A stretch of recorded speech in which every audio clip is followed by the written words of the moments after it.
Leanna Hawkins, and we are at the Distressed Investing Summit featuring the 18th Annual Turnaround Awards today, joined by Shane Campbell, Senior Managing Director at FTI. Welcome.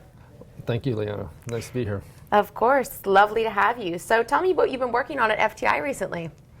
Recently, I'm in the investment banking group at FTI, which is a smaller group of about 100 professionals within the larger consulting firm of the 7,000.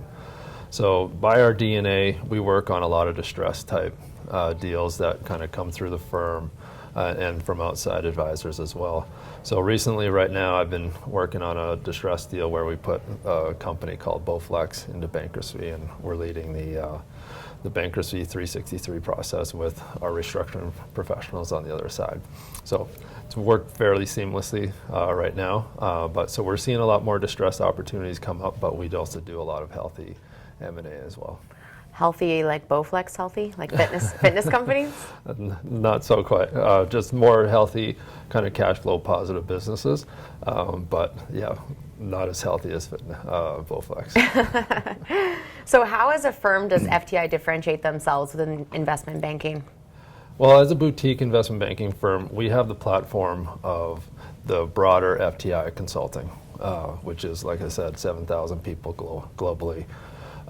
We focus on the smaller to middle market, so the types of services that we can provide for smaller companies and middle market companies goes beyond just banking. It goes beyond to all the other services that FTI consulting can provide. And we have a lot of industry experts from different industry verticals that we bring in to help with our deals as well. So you're not just getting a banker, you're also getting a very, very unique skill set of industry experts and a lot of other service lines. So especially in a distress situation, we can bring cash management, there are restructuring professionals. So even if a deal goes sideways and we need to put it through a bankruptcy, we have the professionals that we can bring to do comprehensive services to get from point A to point B. And a lot of the advisors and the lawyers appreciate the seamless way that we can work together with our consulting side of the house to accomplish a goal. So it's been a very unique niche for our firm in the boutique banking world to be able to have the platform of FTI Consulting. And as we head into Q2 of 2024, what is you and the firm's outlook for the rest of the year?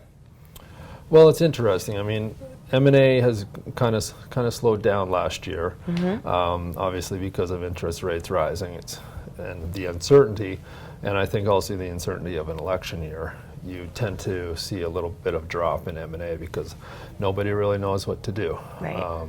And a lot of money is sitting on the sidelines because we don't know the forecast, we don't know where the economy is going, and plus a lot of activity that happened post-COVID.